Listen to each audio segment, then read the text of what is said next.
Allez, merci Mbotenabino.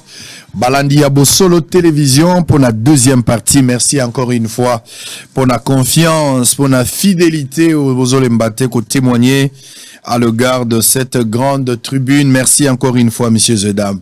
Boza Ebele Bisika, Boza Ami, Boza na Bandalungwa, na 24 communes, Boza na Njili, na Massina. Mais bateau Bazo Landabiso, par exemple, na Bandunduville, Boza na Ilebo, parce que nous sommes en direct sur Canal+. Boza Landabiso pe na Buta, Boza na Wacha, Boza na Mungwere.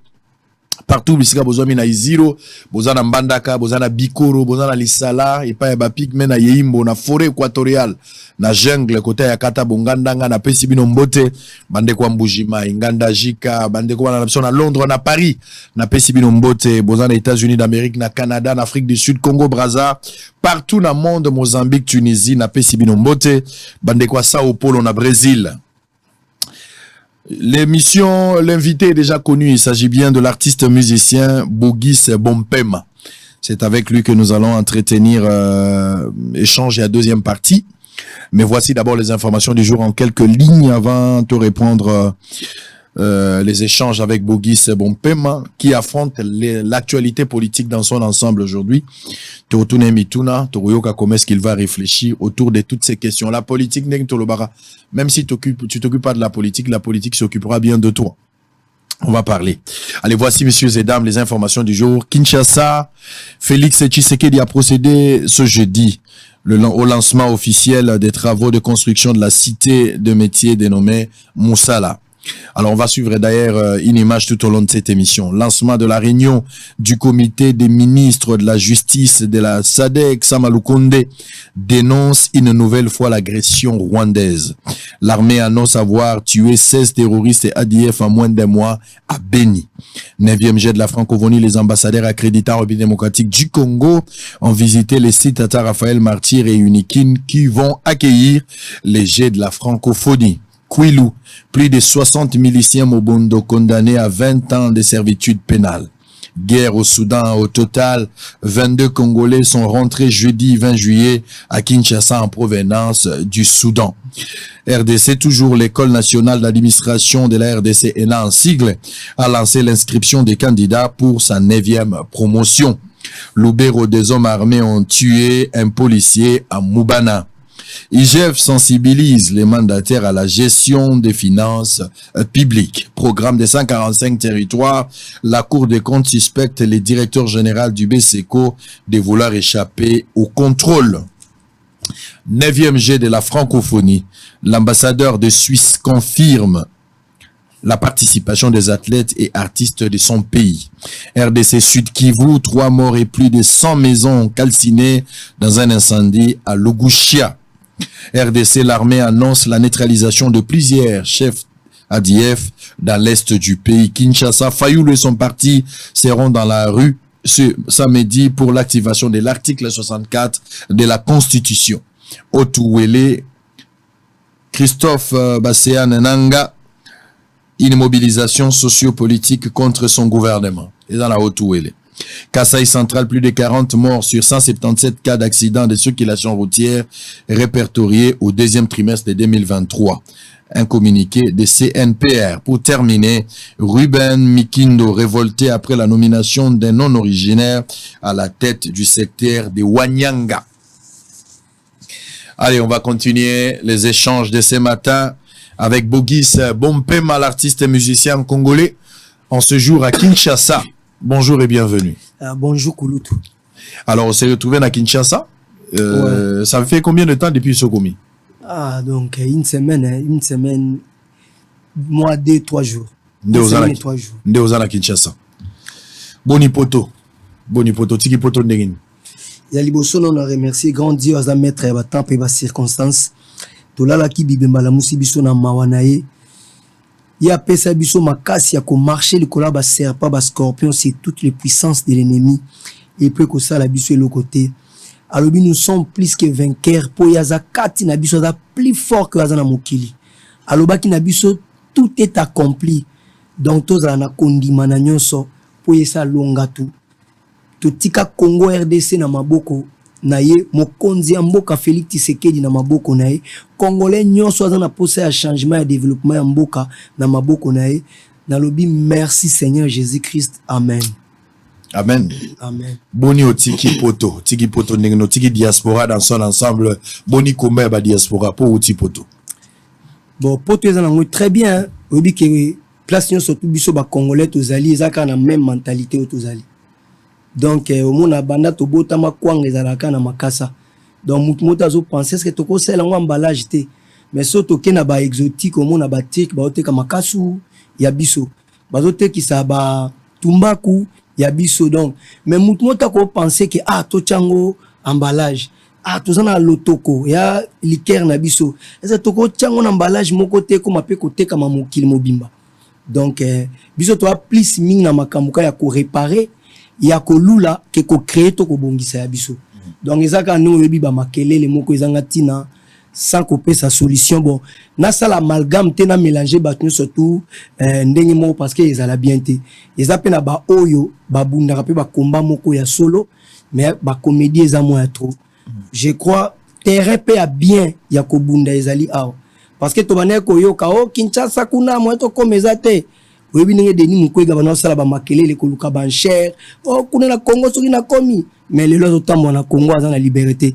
Oh Monesco te awa na Congo o biso tout otambola parce que solo binanga insécurité c'est bien bon na Mexique pas insécurité zali na Afrique du Sud insécurité zali na États-Unis d'Amérique place aux démocratie zali police zali mais insécurité pe zali omoni policier na bomi noir wana John Flory donc partout ba contre-temps ezali mais nzamba zali l'état zali ko veiller d'une manière ou d'une autre o a a besoin kaza congolais a posa ya mboka na changement to ya ko bunda awa to ya ko luka solution awa ba mindele ba bunda ki ba révolution française ba bunda ba ko bunda na Congo te ba ko bunda na mboka na bango ekomo ekomi ba sala ki ba démocratie pona ko bongisa pona obebisa te. Chirac affrontaki yena Jean-Marie Le Pen ezali pona ko tombo la France mais ezali te pona ko boma France. Donc o azali démocrate o alingi mboka na ye aya abino bozawati bo solo monter on a poto te mais monde entier zotala yo.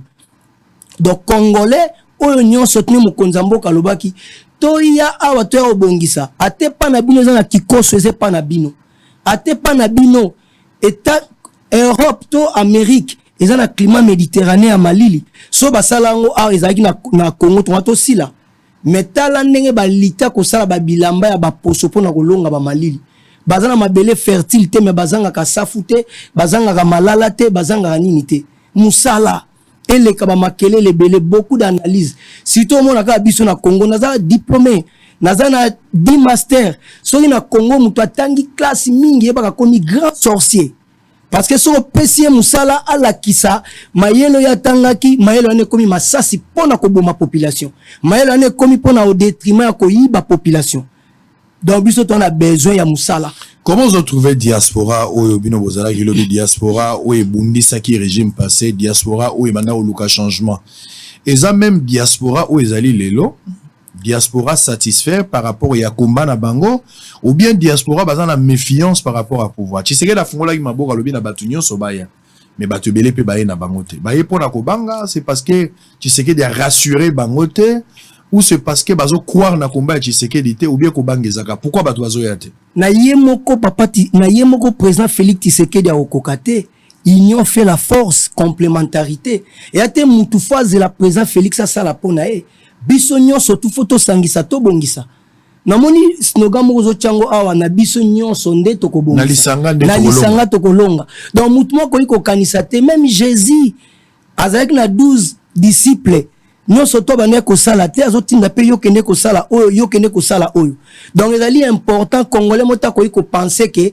lelo okuta na bamboka mindele ba privé baza ebele oza ko développer bamboka il n'y a pas de son métier donc logique wana okanisa ke on a na diaspora kaka ba makelele moko ezanga mituna makolo mais au moins diaspora eza lelo eza diaspora ya côté qui sa bangité ya ba chèque te eza diaspora ezo sala ba formation eza diaspora o batu ba ebi valeur ya travail ya kayu par rapport on ezaki liboso ba mbongo mo muta fandi boy exemple abwaka na dimboka azwaka ba mbongo mo ba souffrir na ngote mais lelo eza mutabimi na 5 heures mutabimi na 4 heures donc lelo diaspora lelo kutanga na sala ki formation et l'hôtel na sala formation et l'hôtel les ali diaspora lelo na kala ezali ki ya ba Weston ya ba Kroko ya makambo belé eza ndenge monte po eza pe na ba batu mususu mo tive na pasteur ale kitete na société na ye baza ebele na ba France na ba Belgique na ba Angleterre baza na ba société mais baza mukie par rapport ya mingi ya ba makelele ya ko penser que na kozonge pa na biso. Pourquoi alors diaspora ya bamboka mususu na tambolaki na France na tambolaki na Allemagne na tambolaki na Suisse na moni moi bamboka ta Belgique pour ne pas citer ba pays nyos totanka ata wana na moni ke ba diaspora mususu bazo s'améliorer quand même les abapaya même na Espagne les amboka na bangote les na Finlande na Helsinki les na Suède na Stockholm baza na mboka wana eza ya bangote baza bapaya mais bato wana bazo réussir ko s'intégrer. Comment communauté congolaise azo s'en sortir malgré le travail? Pourquoi diaspora monsieur ezo za la likolo par rapport à biso? Donc nous le problème ya mentalité ba mboka ba communauté mususu ba commune ba poto na peut exemple na États-Unis ba mexicain bazali ba yokani tam susu toza tam susu 20 biso tout obundi to sangisi mbongo to sombeli ndako allez neti sorte moko ali kelemba tout mususu pe ba lité ba sombeli ndako ti biso tout to koka baza ko évoluer même na ba classe bani mais neti biso exemple place matonge eza na Bruxelles ezaka ba congolais ba fana na bambula mais lelo ba congolais ba longwa parce que chaque fois soki ba congolais ba kutani même na fête ya mariage même na bana kokula même na ba terrain et soukaka bitumba ba tata mikolo comportement mentalité zo boma biso ozo mo me bamboka na babi keza bamboka na biso te soko moni nigérien à Londres ghanéen à Londres to sénégalais malien okuta ye na façon moko o comprendre te ye mais so ke na mboka na bango tali ndenge bazo tonga e kamusa yo toza lo na Congo ba mental belo eza ya terre à terre est-ce que fi moko ba fana na limiter ko bala mona moko mobali moko ya za pêcheur na kinkole eza abomination eza la peste menzo kané na bamboka ba mindele bato bazo boko la banyama bato baza ko sala bilanga bango ne batu minene mboka ya plus de 110 millions d'habitants ou 120 millions d'habitants so bis banda awa okene matadi omona bilanga moko te na nzela omona élevage na nzela te comment bolela nzala te vie ya ba congolais ne sotezo dépendre na biloko ezala importer ce que ezalaka Mao Tse-tung akamata kangi frontière 5 ans pas d'entrée pas de sortie à l'époque 750 millions d'habitants. Vous imaginez, bah travailler, mais les lois sont balobi que bah quand la frontière à Congo 5 ans, pas d'entrée, pas de sortie, na olinga. Parce que Kolongola est pantin, placebo et lilingi malamo comme dictateur. Donc ça veut dire que olinga yate mentalité. Mentalité les oboma biso bisika tozali okuta dimanche ah mon abeta tour et pas zifio tuna nezate. Mon abeta tour et pas ya elo de mezate parce que ceux qui na beti tour kuna comme sous ces années eloko moko par exemple les alaka ba communauté nyo sote zo bénéficier na ngona mbongo yo yesika na poto mais vient mutu wazo tala di ah sona memi sango place wana doya ozwa mbongo to koma ndenge moko azo préférer ba communauté mususu ba africain mususu ba bénéficier nango ke yo ndeko na e congolais toza banani mais bandi busoki tam mususu aye azana mukanda te omona ndeko na bengisie ozana carte orange voilà zwa banda ko sala en exotique wana une année à pamba lokola travail qui pour azana fiche de paye ba pesi mukanda mais pas na bisote mutakoza 10 ans donc mutema mabe eleki manque ya bolingo ezate ya ona ebisio ke amour parce que boko tonga mboka to boko fande sika moko soki amour ezali Bible loko moko étrange des aveugles bazo tambola nani yango akola kisamoninga nzela yo yebi ba marche boni salamaki awa pona opposition to luka candidat unique ya opposition mais tant que to komi na Genève to comprendre que ça makambo ya candidat unique te eza makambo ya ko se servir na multinationale au détriment ya peuple congolais o apesa ki confiance komi ko écarter baninga mususu et bimisi makambo ebele amour banda Congo banda balumumba kaka même position lelo congolais mta na tête en mboka torobaki n'importe quel congolais oza na tête en mboka to soutenir ye mais lelo pays za mitraille lelo ekoyiba makambo ebele ndenge nini tokokwesa Félix Tshisekedi ndenge nini tokotimolele mabulu adinda mais Félix Tshisekedi akodinda te oyo nzambe wasimbi ye akwesa makate. On va parler de la politique. Vous allez en direct, vous allez belé, Bogis mon peu mazo réfléchir. On va poser des questions. Ndeko moi tout ngai mais na mona ba on va commenter ba lobi mais sango des fois soka yambi moto azoko maloko la ko débattre ya moto. Bon, soit on connaît ou soit on connaît pas. Ndenge na yambi Bogis azo représenter une opinion, ngana ko représenter opinion ya binonyo so ba téléspectateurs bozana ndako. C'est-à-dire, il y a koloba makambo ya zo loba na mituna tuzotuna ye, ngape na okamata ba question o eza ya bino yango na komeka na ye. Ba question ko bogo tinda na téléphone 081 355 26 32 numéro eza wana. Ko na WhatsApp te komana normal. Soko komi message na awa. Ngana kotanga message on peut permettre ngana tune mutuna. Mais en attendant, to solo anaye. 9e jeu à francophonie. Hollande première image. Oyo lobby ba délégation et tambolaki, premier ministre pas azaki na kati ya délégation ango. Ministre ya nani Patrick Mouyaya, porte-parole à gouvernement, ba tambolaki un peu partout. On va suivre en image pour toujours moi idée. Toi ko la moi francophonie en quelques minutes avant to côté la skoyo actualité politique na ndenge olingeli. En image, Précieux Mouyoko, on se retrouve après. En marge du 9e G de la francophonie, le ministre de la Communication et Médias et porte-parole du gouvernement, en compagnie du VPM, en charge des affaires étrangères et de la francophonie, le ministre des Sports et le directeur national des G de la francophonie a convié quelques ambassadeurs et la presse à une visite guidée des sites des G ce jeudi. Première étape de leur ronde, le site du stade de Martyrs de la Pentecôte. Ici, le constat est plus que satisfaisant. Ensuite, cette délégation a pris la direction du stade Père-Raphaël de la Quétule, communément appelé stade du 20 mai. Ici, ils ont visité la salle des gymnases Digido Elite Libre, mais aussi celle des tennis de table, sans oublier les restaurants dont les travaux ont sensiblement évolué. Ensuite, ils se sont rendus à l'Inikin vers le Home, site choisi pour l'hébergement des athlètes et des différentes délégations pour s'enquérir de leurs conditions d'hébergement, sur tout le plan dont alimentaire, sanitaire et sécuritaire. À cet effet, l'ambassadeur plénipotentiaire de la Fédération suisse a confirmé une fois de plus la participation des athlètes et artistes suisses à ce jeu de la francophonie. La Suisse a confirmé dès le début, on aura des athlètes et des artistes qui vont venir et je me réjouis aussi de pouvoir les accueillir ici, des jeunes hommes et femmes qui viennent ici, voilà, dans l'athlétisme, dans les compétitions culturelles, afin de se mesurer aussi avec tous nos pays amis au sein de la francophonie pour avoir ces jeux ici à Kinshasa. À son tour, le vice-premier ministre, ministre des Affaires étrangères et francophonie, Christophe Lutundula, s'est réjoui des efforts consentis par le gouvernement dans la construction de toutes ces infrastructures qui vont abriter cette 9e édition. De ma part, nous avons fait un effort considérable pour un pays en guerre à l'Est, pour un pays qui est confronté à des problèmes de développement, d'amélioration des conditions de vie de sa population. Donc c'est un effort considérable. Le défi, évidemment, c'est après les Jeux, quelle est la gestion qu'on va assurer de ces infrastructures pour qu'à la fois qu'elles soient gardées et qu'elles apportent de la valeur ajoutée au sport national et qu'elles permettent aussi à la jeunesse congolaise de rayonner, de s'épanouir. C'est ça le système que nous allons mettre en place pour gérer ces infrastructures. Notons que le jeu de la francophonie constitue un événement important pour le pays de Patrice Emery Lumumba. Ils permettront au pays d'avoir non seulement l'expertise, mais aussi les infrastructures pour organiser d'autres événements à venir. Alors, Bogis Bompema, j'ai à francophonie et Zobanda le 26 et aussi là le 8.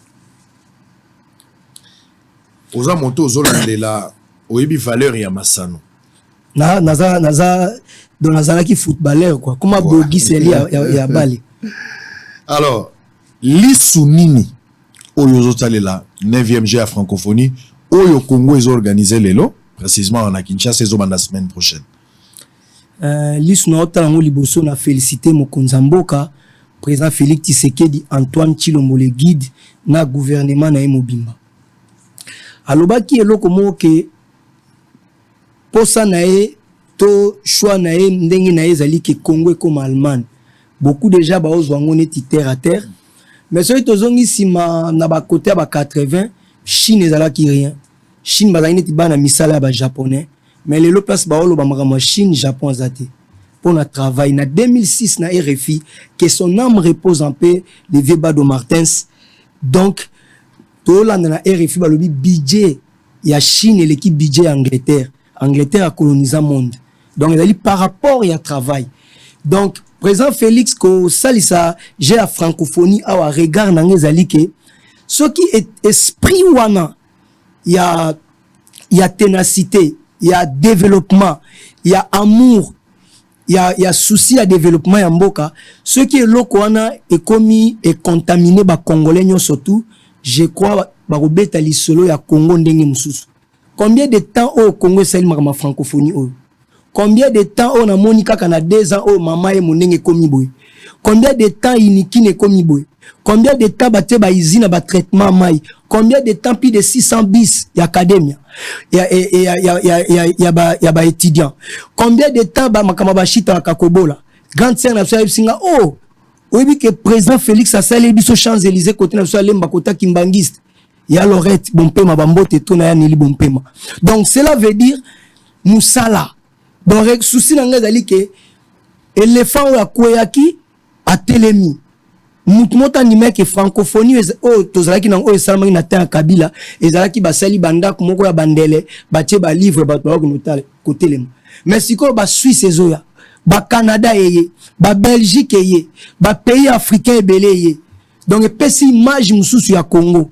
Donc l'axi que Congo oyo toza lelo dans 5 ans lisusu na leadership oyo ya président Félix oyo eza na ténacité oyo eza na clairvoyance oyo eza ya gagnant oyo eza le peuple d'abord tobeta li solo ya Congo ndenge mususu. Est-ce que vous êtes satisfait de la manière makambo salami pour tout la francophonie? Ngai problème na ngai ezali manière te na problème na ngai ezali ba résultat na leki natali oh na yeba lisusu te oyo stade 20 mai oh oyo komi ko la poto boy yango ne mteningi singa que sport na biso ya Congo toza au moins 120 millions d'habitants toza première équipe à liboso Afrique kendaki mondial si je trompe pas toza na ndaye mutumbula o aza biter ya munene ya Afrique na mukabatre ete malgré ba Osana San ba Samuel Eto'o ba Bénédicte Marcati ba Didier Drogba ba Mwaku Kanu ba DJ Okocha ba Eto'o ba Roger Mila ba Makanaki Cyril ba Anthony Eboa ba nani ba Ghanéen na Bedi Pelé ba Ger ba Rabat Madjer ba Meri Crimo ba Meri Mustafa mais ndai mutumbula kombo na tellement en Afrique mais et ba utriwana et ça la biso bien ba Jido na biso ezuni ya bien ba Clet na biso ba okima bien. Donc cela veut dire toujours bilo comme professionnel obi bambule lesquels ala comme ba congolais ba ke ba Jeux olympiques kecho alati mwaki mwana mbango ezate akokuta na terrain tam sous synthétique na Congo ezate mais le komi et que faciliter des gens di biso tozalaki na obeta balle na première division na utina makolongulu premier jour ba pesi na ta botine une semaine ou 2 semaines manako kima na botine tele quoi télé match omoni mais banda na ba poto déjà mona déjà il y a 6 ans a obeta balle na botine quel avenir et ça le colla ba outrier na francophonie ça l'avantage makasi pour mboka. Alors question il y a pour maintenir en gros dans le temps ba entretien malam parce que généralement l'africain dans la culture à pérenniser le côté ba sali ba infrastructure lelo il faut le garder pour que servir la jeunesse même dans les jours à venir. C'est ce qui reste à faire. Non, là ce qu'on a parlé côté msous il y a organisation. Toboy ba paya baye opine tobokaki.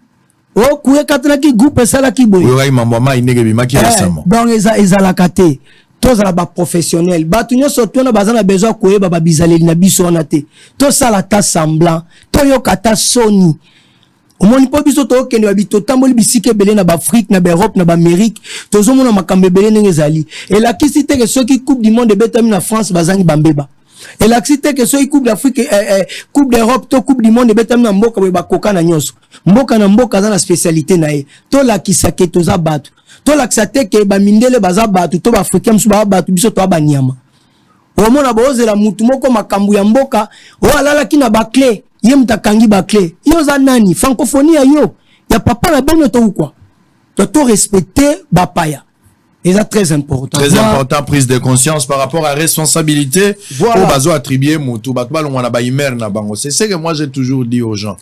Baimer ezali ba fait mon personnel. Olali nanda kozo ya musala olobi je ne suis pas du maire. Qu'est-ce que nous on a à voir avec ça? Imer ezali makamono uti na nanda ko eza personnel. Soko yetika imer na porte. Et pour na kota sala musala soko sisi musala zwa imer na yo. Tika ngo ata na restaurant ezo pema imer no ezolala. Imer na yo kotika ngo na chambre hôtel okozwa imer na yo otiki yango ata na boutique ezo pona bilamba. Tango yo kosili ça kende ko benga imer no na téléphone boko. Biso to na système à docteur Matondo. Donc ça veut dire mo comme ta sala ma colosso na Kasangulu. Donc journée de mutunyo to ta na passe na Kisangani il faut que neka kuna. Mais to lingi ba panzager. Net na moni makambu ya artiste et musicien. Ba payer belé yé pa pays francophone Afrique to kono beto la musique kuna. Bien si to na besoin na ki madame Oazolo ba faut voir jeunesse bonaou. Mais faut benga ba musicien et ate que musicien mo za la casa en orchestre na voyager Côte d'Ivoire te na voyager Mali te na kenda Guinée équatoriale te na kenda Côte d'Ivoire na kenda ba Gabon te bo benga ba artiste miso baza koni baza belé na mboka oyo ba tsala ka ba tour et belé ya ba pays francophone wana to ba pays musu anglophone ba ya te présent comme francophonie ba mona bango exactement ka besoin promouvoir ba artiste bo un artiste moko bonzo ne ba joueur et belé ba clé belé ba yona musique na se domine en Afrique ba bi banzembo ebele ba mission pe musu ba kufite baza boko zo bango te pona nini o cacher mais ba pesi mbongo bo pesa bango jamais boko ça be événement ndengo na ba grand musicien mboka baza ba bengi bango te ba koki pe ko yemba 5 mbongo eza pe sans patriotisme te wana ezali bien mais to lingi siko eloko na te po mbongo ebimi wana bango ya ça reste à vérifier te bambongo ezali bambongo wana eza masolo zoyoka te masolo ezali mais ceux qui va mettre na cadre de patriotisme c'est pas mauvais mais basali ba mission basali patriotisme mais c'est très ouvert. Je pense que Zakaria les gars il a appelé ça une précision par rapport à ce programme. Nous les autres bandes à partir il y a lelo vendredi dimanche samedi lobby et puis dimanche ba petit ouverture na batunyon so ba s'enregistrer quand on est bien avant ba vie suzi kasi ya bali batala makamyo sonenge yo sala ma ebana na campus déjà mkola lo mais ngai na linga so ba makamande ngone zeli bazwa batu ko ba vie suzi te bazwa batu moko boye ba vie ka ba pona parce que so moni ba kombo moko yena ba organisation ezalaka donc ba kombo ne zara toujours ba parti pris na lobi te vie suzi kasi éclairez-moi méfiance éclairez déjà habit de confiance parce que ba makambo salami trop ba habit de confiance yango monique mubule zali parce que babisika tout otanga na ba classe bato maele na Congo baza ebele kulite bimboka manke nini bato confiance bazate parce que cours nango ezate mboga na bien mais batunde ba mabe. Alors tout ça on va parler de la politique parce que olobeli likambo ya francophonie omeki kokota moi bila moki on va revenir par rapport à ça. Processus électoral totikali na 6 mois totikali na juillet ndenge tokomi na suka toloba août septembre octobre novembre décembre donc totanga 5 mois pour tokoma na élection le 20 décembre. Martin Fayulu déjà avec l'opposition tout au départ moi division une partie opposition balobi to ke na biso maponomi le ko la bande ko ensemble mais Martin Fayulu trop exigeant d'abord yem ta se retirer qui a lobi na boycotter élection te menacer retirer en attendant a posé la préalable Kadima bengi bango ba sololi makamyo se salami bazo croire que Kadima akoyoka ba exigence na ba préalable bango ba pesi l'objectif ezali ko luka ba élection ezali crédible et transparente et apaisée. Finalement après pendant que bango bazo zela Martin Fayulu avec l'opposition bandeko mosusu ba matata ba sesanga bazali curieux à entendre Kadima zo rejeter ba préalable na bango avec plénière à ndimi yangote les non fondés makamboza malamba bandeko singa d'abord basala audit externe ya fichier électoral où il peut permettre et rassurer la neutralité et la crédibilité à processus. Martin Fayulu bazali banda. Le même Martin Fayulu va encore se radicaliser.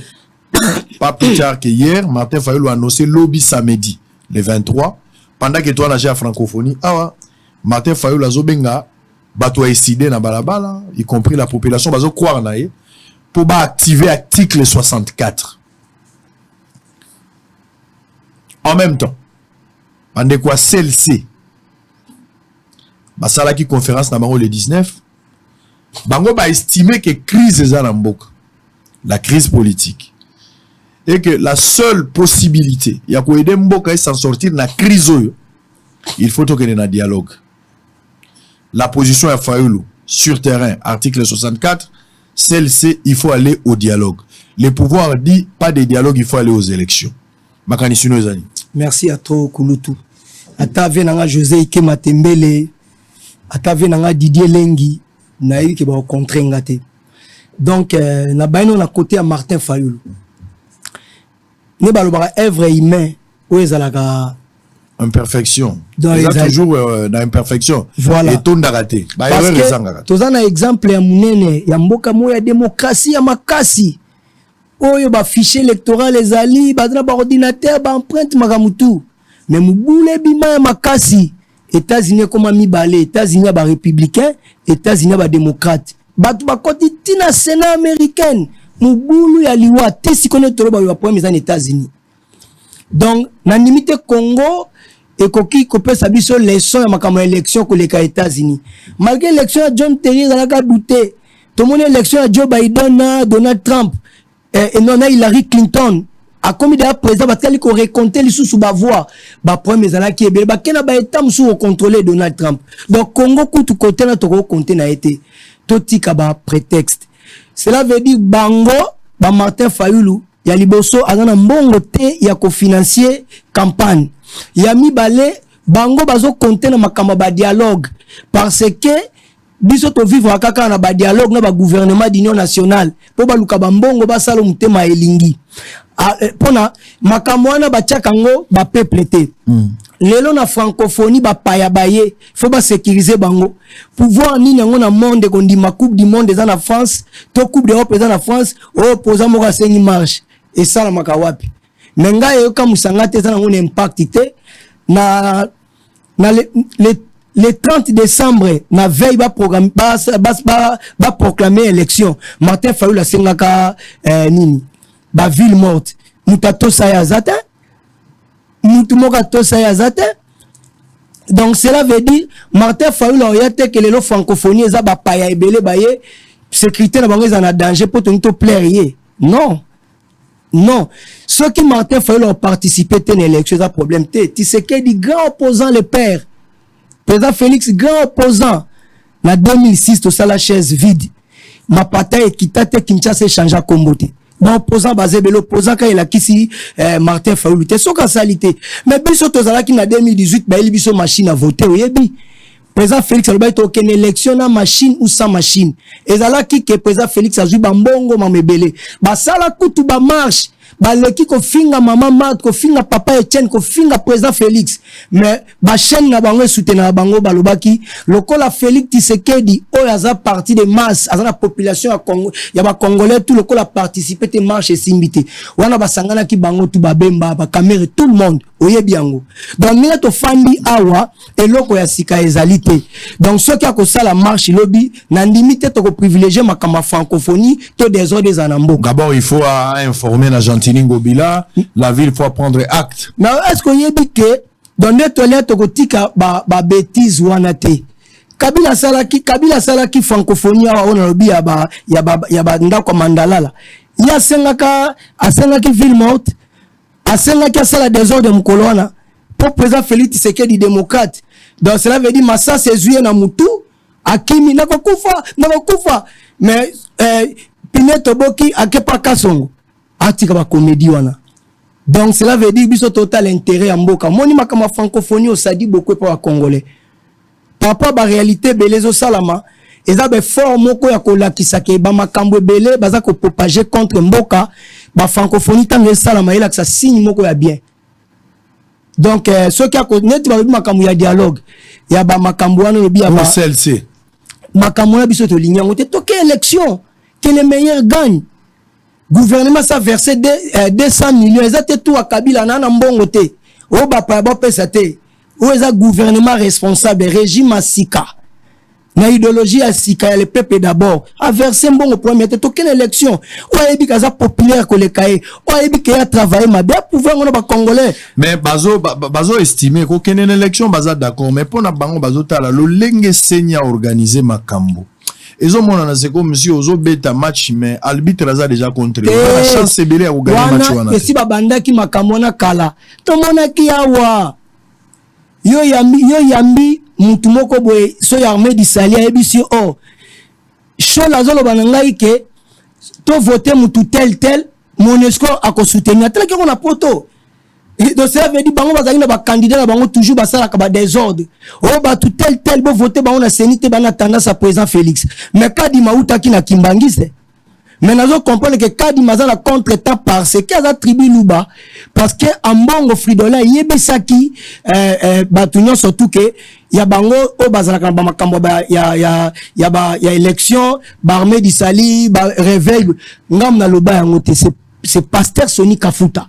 Mutu moko ta yebie na casquette politique ou soutenir ka IDPS a soutenir parti to bien pasteur il aime taloba que Fridolin ambongo mtayebisa bango ke bo voter bato misa tuté bana tendance à président Félix donc il a kisi que mutu nyonso to aza muluba na Congo aza na danger ko travailler te poza muluba donc mutu oyo entraînant ndaye mutumbula pocha nef bi président Félix.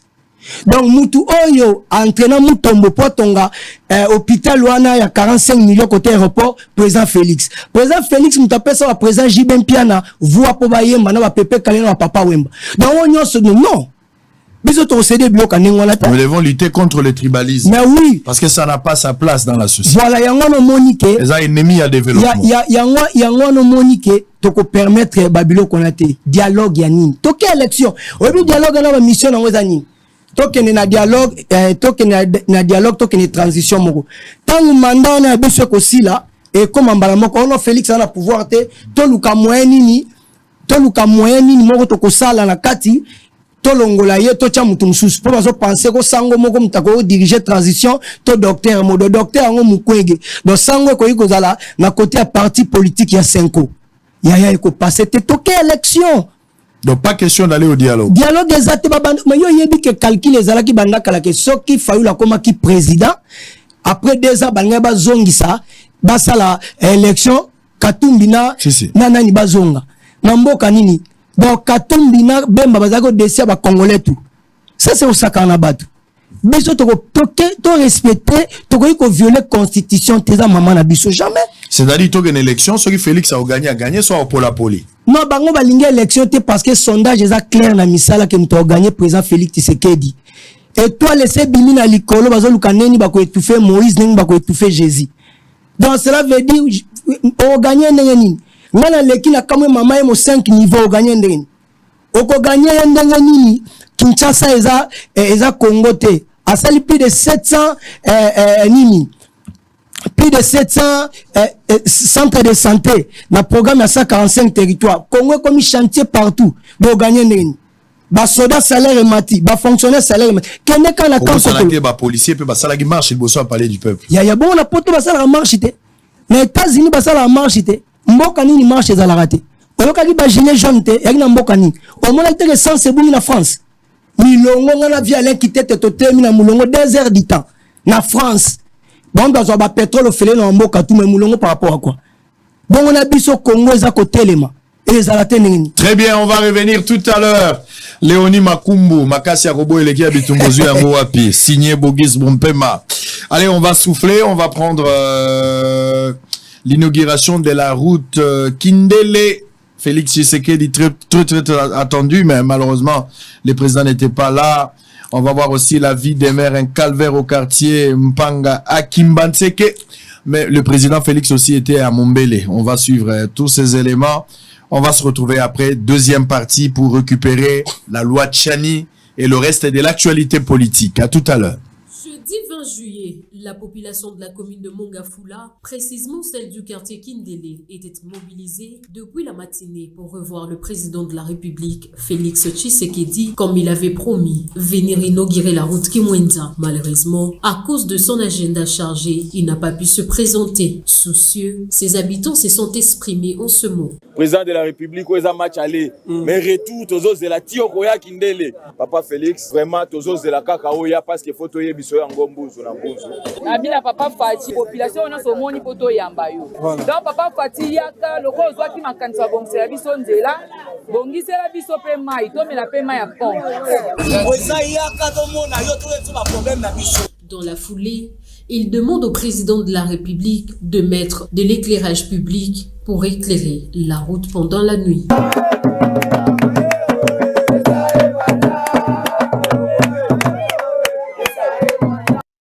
La vie demeure un mystère au quartier Mpanga dans la communauté Kimbantseke.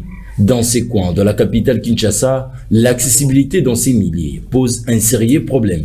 Cette population est privée de l'électricité et l'eau. Par manque de l'eau, de la régie des eaux, ainsi que des forages d'eau potable, elle recourt aux eaux de puits, bien qu'impropres à la consommation. Ses habitants sont obligés de puiser de l'eau dans ce puits d'un privé.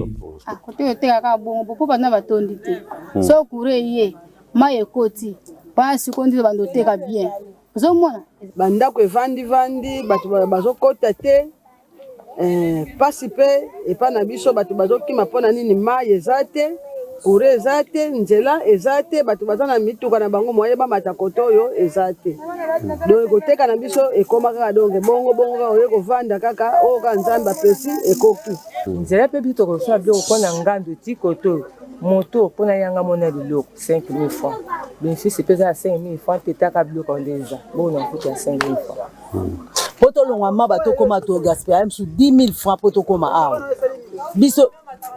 biso sima koto biloko nyonso ya pasi tozo nyoka makure eza te bapoto basukisi balimiti basukisi na biso awa tozo nyokama. De l'autre côté, des bambous, des rameaux sont là, des éléments servant à la charpente du marché, et les vendeuses lancent le cri de détresse. Surtout ceux qui ont babido ebele okoumela po matana ndako. Tobunda na biso te tozelaka mai. Soko bongisi biso tokozala kimia. Nako eloko tozomona pasi côté to. Mataka bazela oyo. Ngombo oyo kiteli yango tozoma. Tina bandako. Na bana tozoma bana tozopesa bango ba kilo ya mai, sa mai na pembeni ezate. Il est impérieux que le gouvernement congolais intervienne de toute urgence dans cette partie de la ville de Kinshasa pour répondre aux besoins de ses habitants de Mpanga, car la vie est très précaire. En pleine cité au centre-ville de la capitale Kinshasa, le cortège présidentiel a surpris ce jeudi matin les habitués du rond-point Ezo, à la frontière entre les quartiers Mombele à Limete et Yolo à Kalamou. La présence du chef de l'État Félix Antoine Tshisekedi en ces lieux est hautement symbolique pour la République démocratique du Congo, résolument engagée à valoriser ses terres arables. Une fois le décor de la cérémonie enlevé, cet espace va se transformer en un véritable chantier qui verra sortir de terre un centre de ressources dit Monsala et une cité de métiers.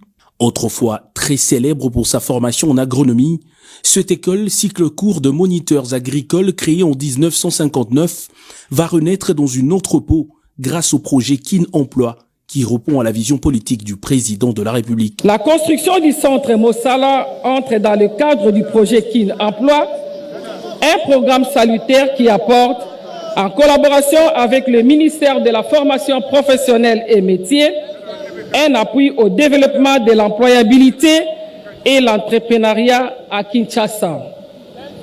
Il vise ainsi à accompagner près de 5000 jeunes Kinois, dont 2500 à l'employabilité d'ici 2025. Pour rendre plus pratique la formation dispensée, un dispositif pédagogique technique et numérique sera mis en place. La transformation agroalimentaire et l'apprentissage du numérique dédié à la promotion agricole sont là quelques filières de formation prévues.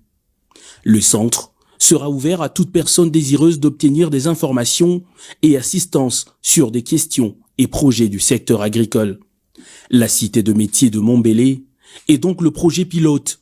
4 autres centres du genre verront le jour dans les 4 zones linguistiques du pays pour lutter efficacement contre le chômage et donner du contenu à la revanche du sol sur le sous-sol, ardemment voulu par le chef de l'État, Félix Antoine Tshisekedi Tshilombo.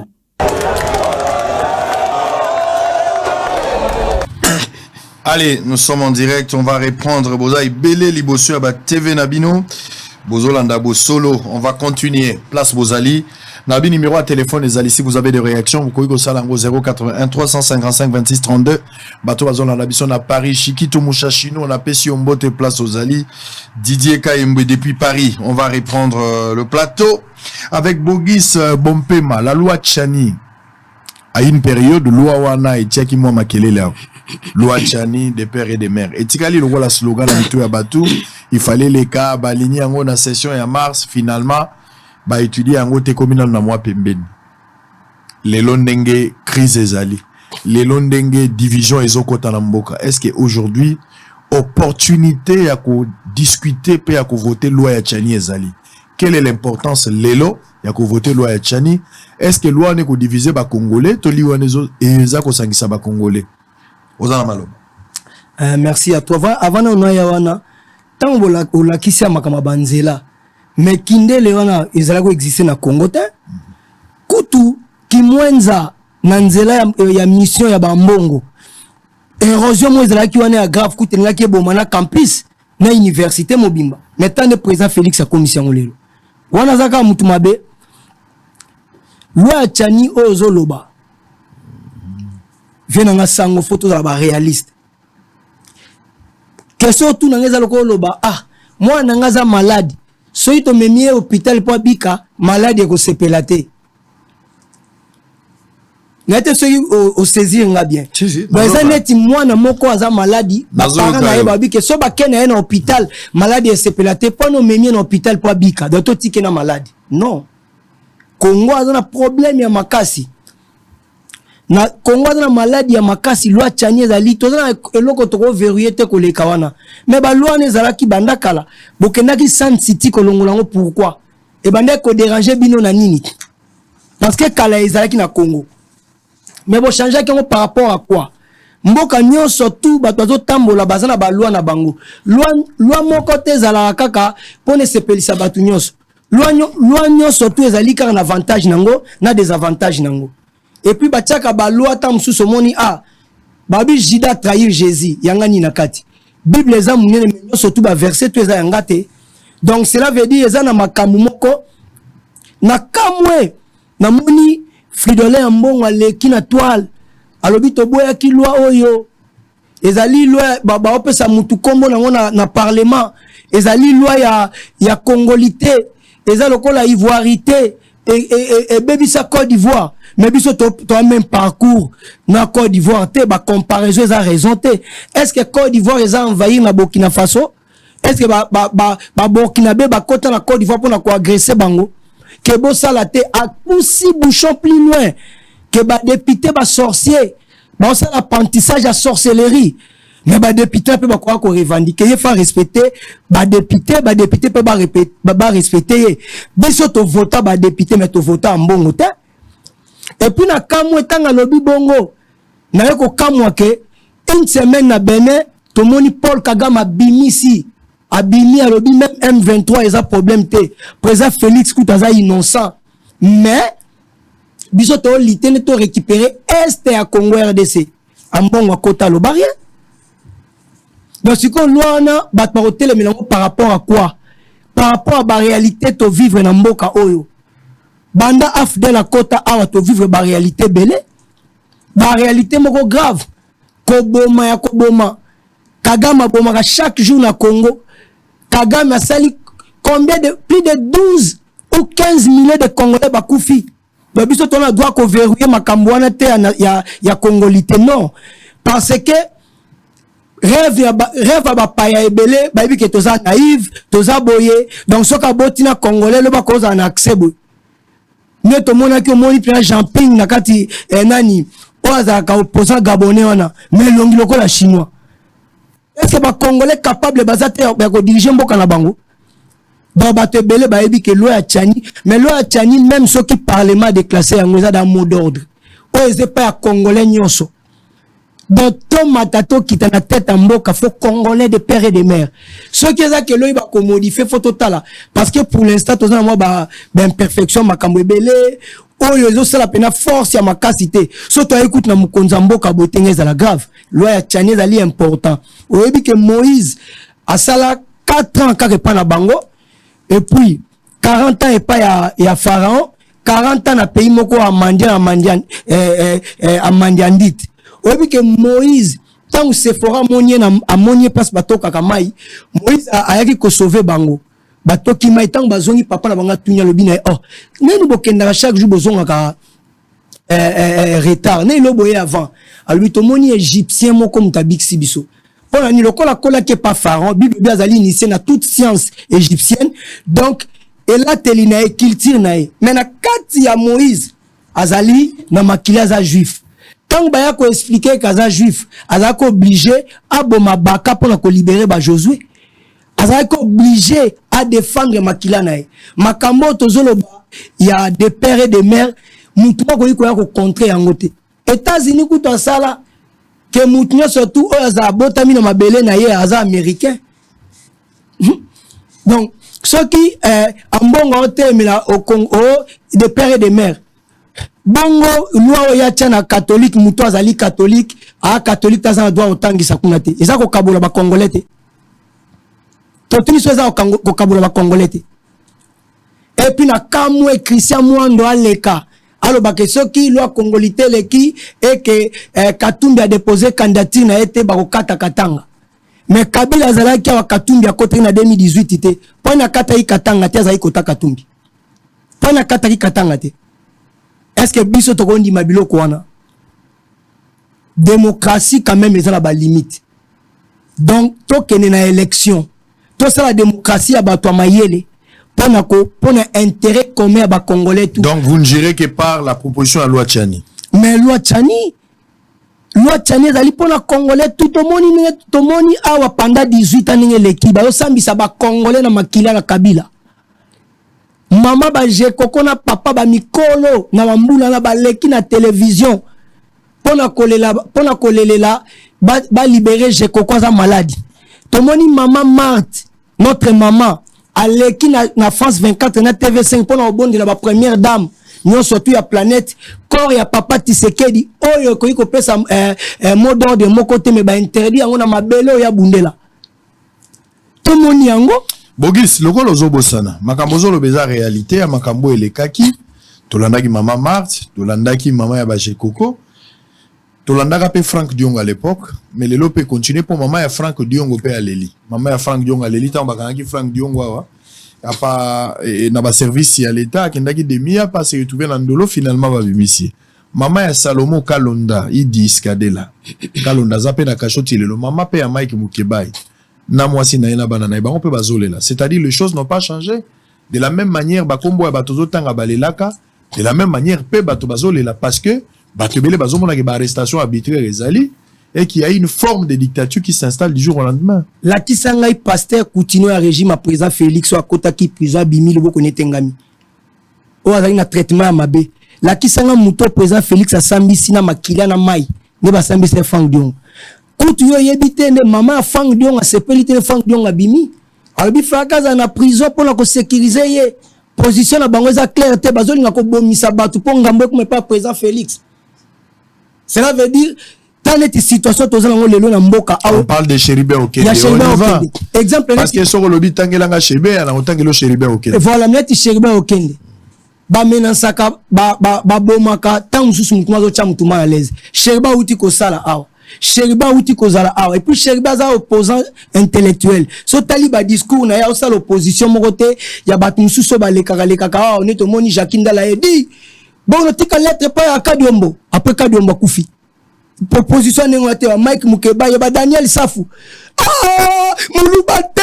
mulubate dites le contre baluba mona ndako 10 ans de prison tozo zela mboso alongola nini na ye akota prison za la loi wana ko acharnement mais yebitango lobi na ngai ke Chéribé Okende azo Chéribé Okende c'est notre frère atiki bana na ye na pasi abokola papa na bango za vivant na maman na bango za vivante na mwasi na bana wana lelo ne tolo ba envahir bango lokola ba vautour mais après une année ba ko tala corps à papa na bango ba ondi mateke to bandi api to suka wapi tango bazo pesa ke Nathalie point de presse ya Nathalie point de presse ya ensemble baleki balobi ke président sala ki discours mona mbujimai discours wana et comme singa président de la République président Félix a parlé que à côté katante mutumoko kabola ba congolais azana besoin unité ya ba congolais nyonso bino côté siango ko ya division bongo Christian Mwanda lobaki ke fo ba kata Congo bongo ya Daniel Safu ba kotela baluba moko neto zana ba famille na biso mutu nyonso tout abala mungala abala muluba abala mukongo to biso tout mutu moko neni na ko penser que ngana za mongo foto kotela batabandu nito ba Congo de quel droit de quel pouvoir ma Congo de semboka unité soki mutu moko atie bina léopard biso na Congo toyebaka province na ye toyebaka tribu na ye c'est n'importe quoi. Le Daniel Safa Fandi totika bango aventure wana donc Congo est comme ya bango. Cheribe Okende azo déranger le côté mutu azo déranger ce président Félix Tshisekedi Antoine Tshilombo le guide yene mutu azako déranger nani pepo nani azo déranger la communauté internationale azo déranger ba multinationale azo déranger M23 azo déranger Onina Monesco azo déranger Paul Kagame parce que pendant mindele boke ne kaka dialogue mboka mobimba tozo kufa ba millions chaque jour etambolaka na accord Addis Abeba na accord ya Kenya. Mais pourquoi pas ma question à présent Félix a tourné qui na Genève pour la nini bosali na Ukraine na Ukraine bo pesi ba meilleur char ya parmi ba meilleur char ya planète char léopard ya balma botie ba milliards mais Congo plus de 20 ans atteint 1 milliard na pesa Macron a choqué pression na Union européenne ba pesi Rwanda 20 millions ba équipé na barmé na biloko tout biso na ngo pesa biso président Félix Tshisekedi atali contrat chinois atali le peuple d'abord exaté a Kenya Chine 21 coups de canon Occident deuil national que yaza contre intérêt na bango mais yaya to sala ba partenariat na bino puis ba société européenne awa même francophonie oyo ni bango basali ya motuya eza Cheribe Okende te c'est président Félix Tshisekedi banda koti na pouvoir rapport ya force échangée motuya congolaise ala ki na se komi kotombwama oyoka kite Nicodème yaki na butu azongi na butu obi Nicodème nenani Macron ayaki na butu azongi na butu pour ba benga président Félix Mandela de tout ça ba congolais ni to fandi abiso tout photos za sima président Félix Tshisekedi na dollar ninge zomata yaya même na poto huile et pas na biso huile à frite bana yaki na 2 € quelque comme na 5 € salaire matite bazo sabino que za Ukraine bongo Congo oyo tozo abiloka ya kosomba bongo Congo tozo na société ba société président zo bunda na kobunda. Donc président Félix Tshisekedi ali président oyo nzamba préparer ki na moment oyo nani ko diriger Congo na moment ya difficulté oyo nga comme président sali oyo ya sanani. Donc beaucoup ça ba congolais te que mutu oyo za Cheribe Okende que son âme repose en paix mutu za azana danger mutu oyo za ko déranger ce président Félix Tshisekedi moi ba acclamer ezate baza ko lukaye butu moyi ba réunion ndenge surtout boko kokayete on qualifie Tshisekedi dictateur alongwe pantin alongwe placebo alongwe elilingi parce que biso na to mona te que moi na musala komi ko diriger moi na musala komi ko imposer ba patron na ye yaza elilingi mutazo diriger Joseph Kabila bon on est na comme dictateur yaya laisser le temps au temps. Très bien. Allez, on va revenir pour prendre la diplomatie, la musique pour terminer. Bozaï Belé Liboso va TV Nabino Bogis Mompema, artiste musicien congolais, mais à réfléchir. Aux artistes musiciens ou au communaio Lusha, Filimbi ou bien au commis mouvement citoyen. Lusha, Filimbi, va trahir ça. Combat ils ont la société, va traître. Voilà ndé au lobby. Mais oui, mais parce que total la éthique, total la ébatundé baza ko bundela. Le président Félix dictateur. Oyebi ke poto ba dictateur, papa Etienne Tshisekedi a évolué na mboka oyo. Pono ba ke aza menacé chaque jour, limité za une insécurité ba tutu ba yebi ba tanta ba soda partout, ba tout ba habitat limité ba na problème. La kisanga awa l'enseignement à parti politique ezalaka l'accent place nomoni attente moi ba soda ezo calé opposant songolo paka batu bazo lekela ba télévision bazo lo ba ligi ya mabe président kanga mutu tena okio ba mama tel bazo lela ba mama le bazo sepela bande ko na baza na prison parce que ezo sécuriser bango polikopa mo ezali ke photo boma batu to tena mutu ya président Félix Tshisekedi. Mais président Félix Tshisekedi a fait campagne maboko pembe. Boko iko longola ete na niveau ya maboko pembe ya démocrate akoma mobomi jamais. A eu pouvoir pour na ko protéger congolais nyonso. En quoi est-ce que Filimbi et Lusha va trahir? En quoi? Ba makambo za ebele moi na se focaliser pour na bangote. Na ngo parler mi na makambo minene. Très bien. Dans makambo minene ba mabato bazo peser te. Donc to parler na makambo ezali ya tu ne crois pas à leur combat? biso combat total yango eza neti nanga lobabu na batu nyonso tu oyo babotami na nzela ya mwasi Jean-Baptiste aleki bango na Bible bakisi Jean-Baptiste aleki bango na bakisi oyo abongoli mutema aleki Jean-Baptiste po Jean-Baptiste aleki batu nyonso tu oyo akala oyo abotami na nzela ya mwasi po yaki ko préparer koya Jésus po amona Jésus.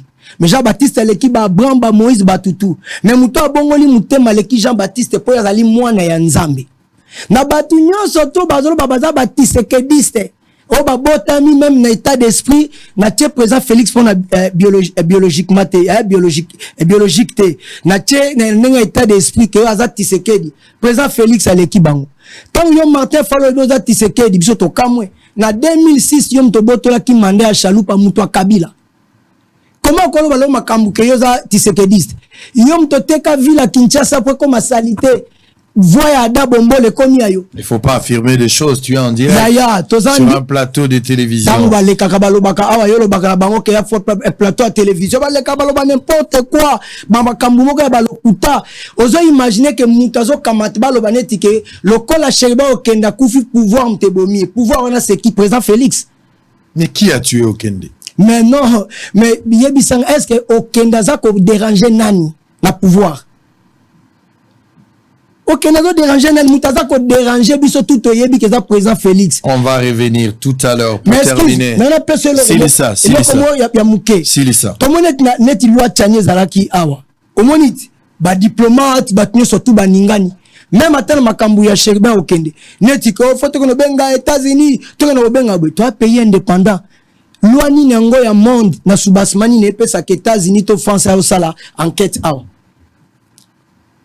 Biso tona ba contre tebe makamo to ba congolité na pesa exemple mo terate. Ba to bo mamona mona France mikolo ya bandibu na policier français mo. Compte que moi na zala kineti ya ba tribu mususu ezala awa. Mais bakati mabele ya Congo, tebi sarabino nini. Est-ce que bandibu ba seng mabele ya France? Tout ça, Congolais, faut te réfléchir. Boti ko kosa batuke, okenda kufi, esa biso tout pas si toi ba Congolais.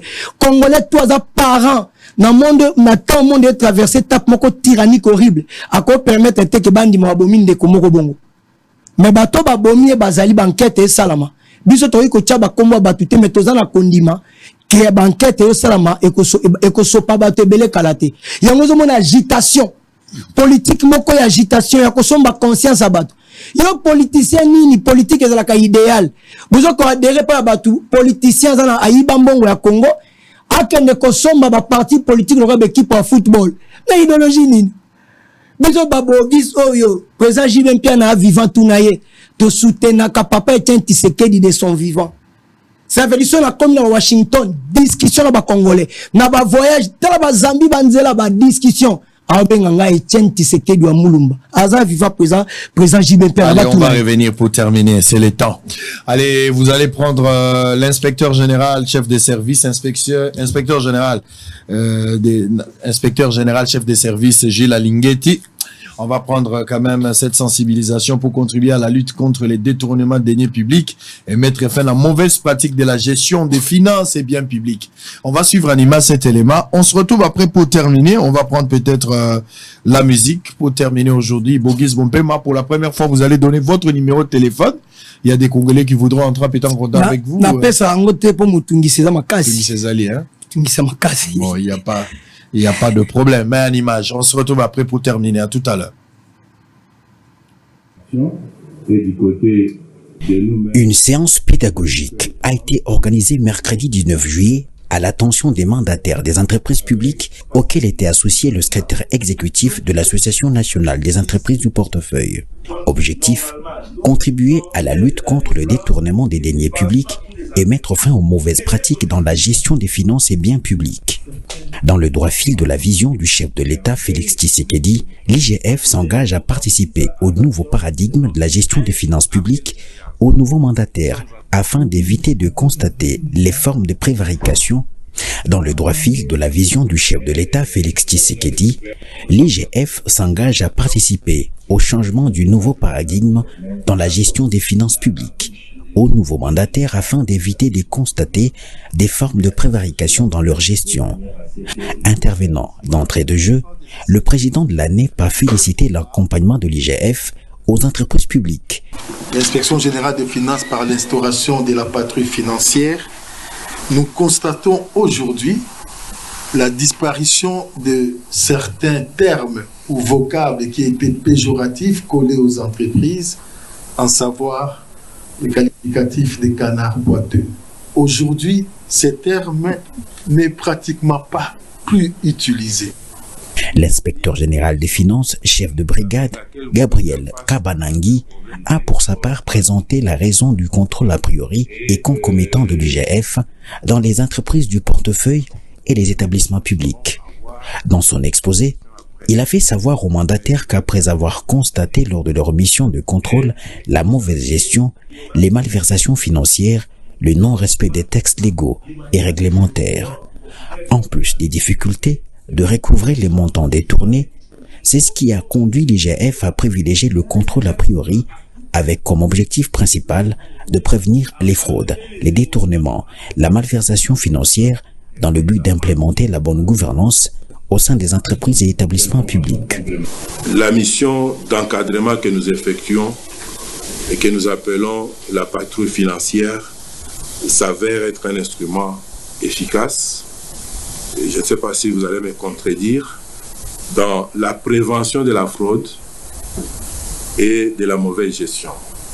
Le chef de service, Jules Alinguete, a rassuré pour sa part les mandataires publics que cette séance pédagogique va pouvoir aider les mandataires à éviter les scandales observés par leurs prédécesseurs. Et nous avons aussi le devoir de vous dire de ne pas faire comme les autres mandataires politiques ont fait en amenant ces entreprises vers la déchéance. Vous avez des paramètres de gestion qui se sont sensiblement améliorés et qu'il n'y a pas de dérapage énorme à reprocher aujourd'hui aux mandataires. Donc vous pouvez être calme, n'importe quel contrôle qui pourra venir demain sur les périodes que vous êtes en train de gérer, vous êtes calme. Par contre, hier, les gens n'étaient pas calmes à l'idée d'apprendre un contrôle rigoureux qui arrive. Aujourd'hui, vous pouvez être calme. Nous avons des éléments que les paramètres de gestion s'améliorent. Nous sommes là pour vous accompagner et non pas pour vous mettre la corde au cou. Les mandataires publics se sont montrés très satisfaits de cette séance et estiment que c'était très important d'en tirer la meilleure sémence. Des informations complémentaires. Allez, peut-être pour terminer, Bogis, bon paiement avant Tokota, tous à point de vue sur le plan musical par rapport à ma conseil sur Bitamaki. Parlons de la justice, hein. On te parle de la justice.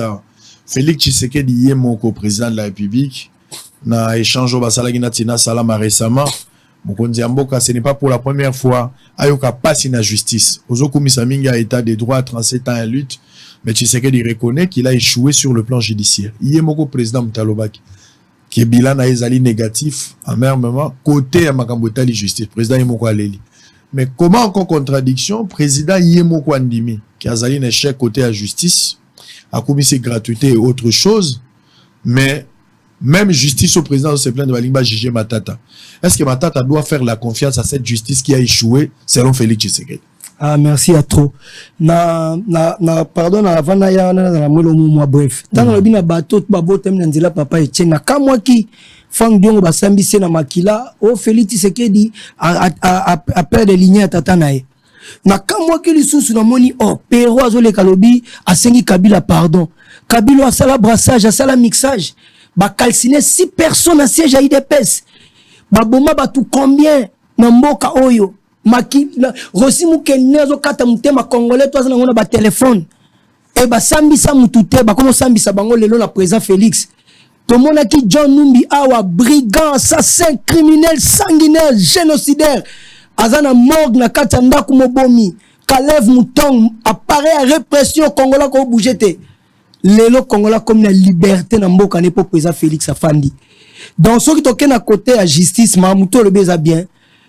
Mais là, comme si tant que président lobby que justice andimi parce que e balobaka troupe mabe ezalaka te mais mokonzi ya mabe nde azalaka andimi parce que ye te moto aza juge mais ye moto akosala bilan ya secteur wana pe parce que tant président salaka bilan batunaka ba question to ba débat contradictoire ya soki ba candidat mbale bakutani bakendaka na ba point nyonso koto osala kiboy donc nayebi te na monde matata za héritier te matata za te kalaki na bilanga moko ya école comme na mbongo to ba café ya koko na bango tika na ngonda komi na mbongo soki Tony Blair to David Cameron to Alain Juppé okola kisanga ba université na bango o yebi ke basala ke Bukanga Lonzo et comme Sita Marbella Bukanga Lonzo et comme université toko sakana ba congolais bongote wapi 1000 écoles o fayi matata salaka chaque année wana toko kende te justice face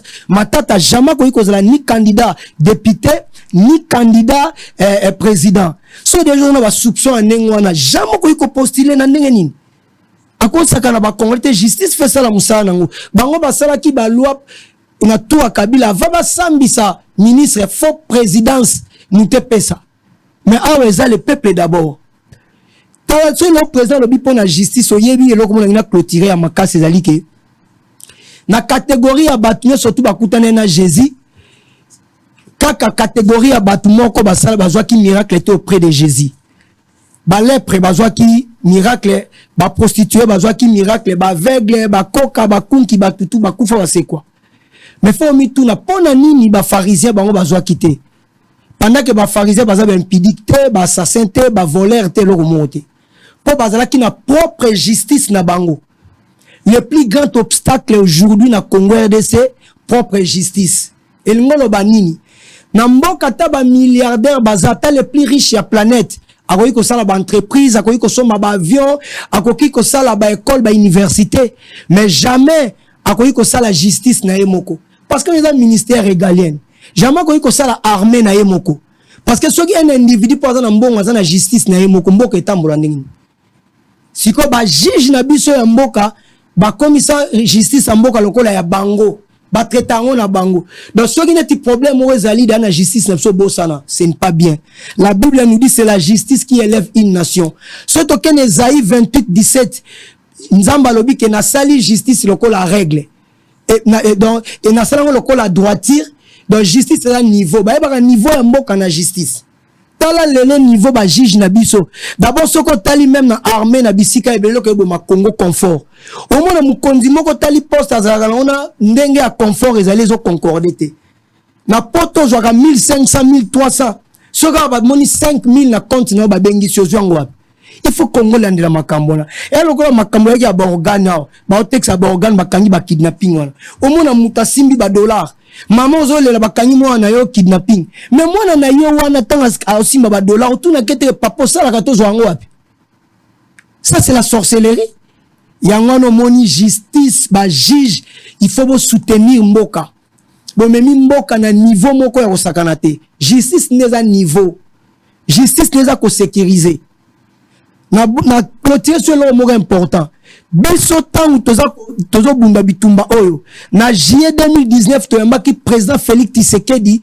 na Bruxelles na Salésière tanga komi ayebi ke régime dictatorial ezalaki awo esali ba brassage ba mixage et puis mboka ba Panama Papers ba Bloomberg esali makambo ebele ya mabe ayebi ke toza na pasi toza na douleur ayebi ke toza tokoki koza pena ba haine tokoki koza pena esprit ya règlement des comptes mais ya koki ko diriger mboka na règlement des comptes to biloko yesa biso na Bruxelles ayibo komisanga dictateur te parce que tokoki ko vivre na ba émotion na ba agitation na mamebele mais tango zo mona ke Daniel Safa lobi ke muluba te na okote la baluba yo zali président ya parti politique okoki ko telemela yango te mais président Félix asalaki na 2019 na janvier Martin Fayulu sali meeting na njili mulube zoe bomai mukeba ikuta bomia lobi mais tango sala ka basala ka montage bomona ki yango te boteka image moko brit tolinga Congo toza na président ya malamu azo bundela biso toyebi ni tozali na Kabila na mboka oyo ne bazo kanga ba congolais nde bazo boma ba congolais ne ba kosela ba congolais makambo tu soutenir président Félix. Très bien, mais c'est que je demande, ne réveillez pas les esprits tribalistes, Moulouba. Ça, on ne veut pas, nous ne voulons pas de ce genre de discours. Ce qui est passé est passé. Non. Il y a un avenir, s'il vous plaît, allez-y. Allez-y. Est-ce qu'il y a biqué, tant que tu as Paul, tu as parlé à Paul comme chrétien, tu as parlé à Paul, le col appelé Mobomi. Dans la Bible, si je le sais, je le sais, mais je demande pardon, David a vu moi si à Iri. Nzambe faka lo baki ana bomba yango ba tia yango na Bible. Donc ça veut dire que lelo sala ki ba lo baki. Je sais, ça fait partie de l'histoire, mais une histoire un peu noire. On a l'ingité tobe tarango de temps à autre. La lutte contre les tribalismes. Mais celui qui a une histoire, n'a pas toi peuple ça repère. Ça, je sais. Parce que c'est sur base du passé qu'on vit les présents et c'est en base du présent qu'on construit le futur. Non, parce que pour les gens comme Kolobake, tu sais Kabila, pardon. Donc ça veut dire les autres comme Santou Kabila. Satan Félix Tshisekedi. Ah, mais non. Moi, dans point de vue Nangai, je ne peux pas. Au Congo, je ne peux pas. Je ne peux pas demander à un président de la République, pardon, depuis Congo et Bandati. Tu as un problème, il y a pas droit, n'a pas devoir. Aux alliés président de la République, aux alliés n'a pas droit, n'a pas devoir, où il faut ça la pour la peuple. Peuple n'a pas problème. Si on lobby n'a comme président de la République, n'a comme député, c'est-à-dire aux alliés n'a solution, n'a pas si oyo, tomi tungiso et tungi sa population. Alors, ceux qui ont commis président, ceux qui ont commis député, ceux qui ont commis gouverneur, ont commis ministre, au sali makambo et population, andima ki otango yaki ko senga ye posa po apeso makasi. Aza obligé ko sengo merci te, aza pe obligé ko sengo pardon te. Donc toza na makambo ya devoir, toza na makambo pe o to bengaka makambo ya devoir oyo sengeli biso to sala mais toza pe na exigence o eza par na biso. Donc lo bananga ite ke ngala ko senga mutu pardon, ngala ko senga président mon côté pardon. En termes de gestion, et à la président wana atongaka Kinshasa le rôle Allemagne, et à la tongiango le rôle Afrique du Sud, et à la présidence qui n'a coquille jamais qu'on senge merci, n'a coquille paie jamais qu'on senge pardon. Et à li devoir naï. À ça la makambo ya qui ko ça la soka silisi aki. Ngai pe population na zape na ba devoir na ba obligation na ngai. Ba obligation na ngai ezali na futa mpaku, na zala un bon citoyen, na collaborer na l'état, na aider mboke kenda liboso, na sala nyonso na koko sala en tant que patriote. Mutu na mutu garder bande na ye. Cette histoire ya ko senga ka ba pardon, ya ko lobaka ba merci, o tozo senga ba merci, c'est comme si eza ya bisote. O to senga la pardon lokwa to sala ki mabe. Biso to koti na vie privée ya président te, to koti to soigner na président te lokola bato wela ki mwasi to bato wela ki na mwana. De tous les présidents qui sont passés au Congo na lelo, Montako senga makambo a pardon ezalité parce qu'il n'y a pas eu des attaques à titre personnel. Et ça par rapport à la gestion. Olingi ba attaquer yote par rapport à la gestion na yo. Longwa na yo, soko za na sous ministre te, ozali président te, ozana sous député te, Montako lo ba makambo na zate, mais tant que la responsabilité, o yezo sala nkita ya mboka itale pa na yo, mbodi ekozala, ba kolobela yo poto bongo la osala makambo ndenge longo bani. Eko kozala te lokola nyongo, na senga mutu pardon, ou bien ba fingi mutu te za makambo ya gestion. Olobaki okobongisa mboka, olobaki okobongisa ville, olobaki okosala boye pesa résultat na français bakamba kosenga par deux at. Ça ça doit être clair.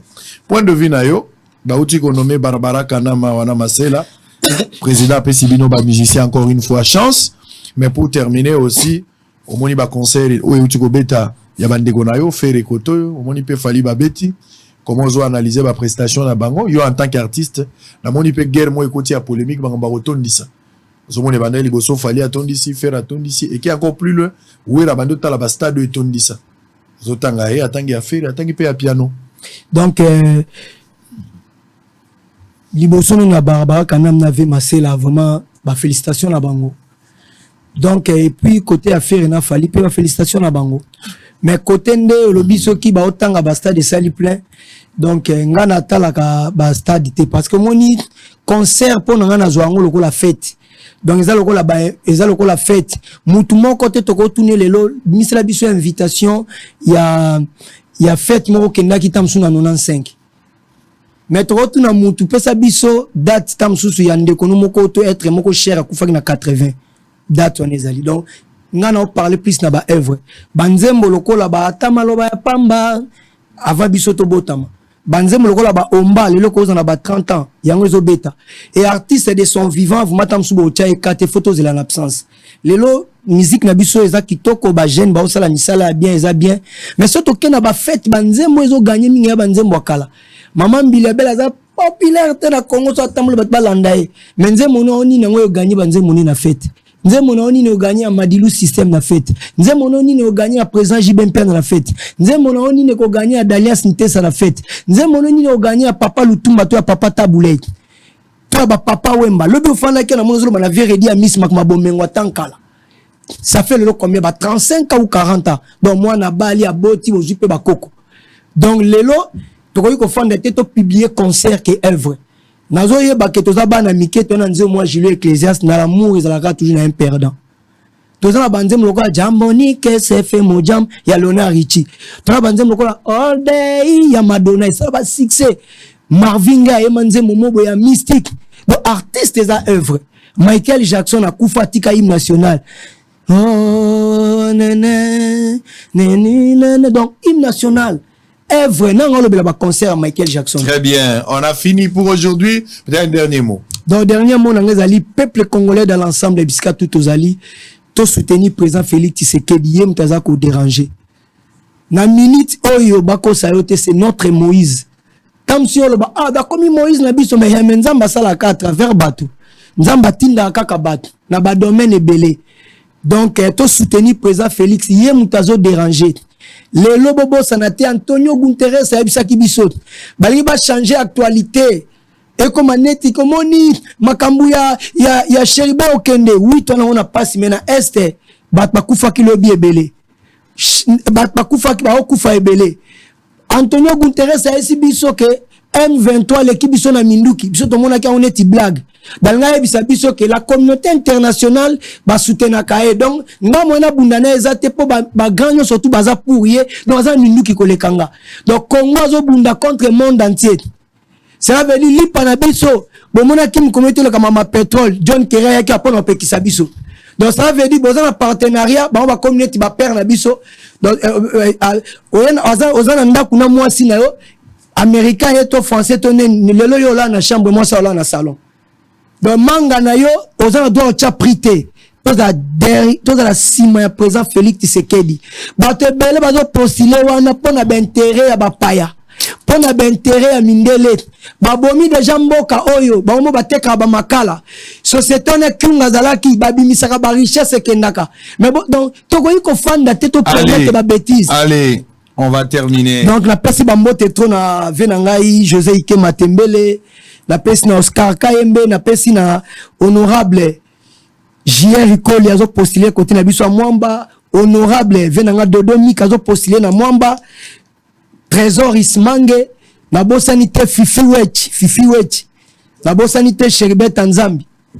Et puis la pesi le vice Mukeba. Président Jibem Piana, grand frère propre. Donc, allez, merci beaucoup à Bougis Bompema d'avoir répondu à notre invitation. Maurice Eombo, depuis Suisse. Viens, pardon. La presse vient Ali Jabir, Bogara Moko, via Palais, Ali Jabir, il y a Pierre Binda. Donc, il y a Bino Angwana. Très bien, merci. Allez, on a fini. On va se retrouver le lundi pour le même plaisir et le même travail. Bossolo Télévision, 24h/24. Continuez à nous suivre et à tout moment. À bientôt, on va se voir. Allez, bye bye.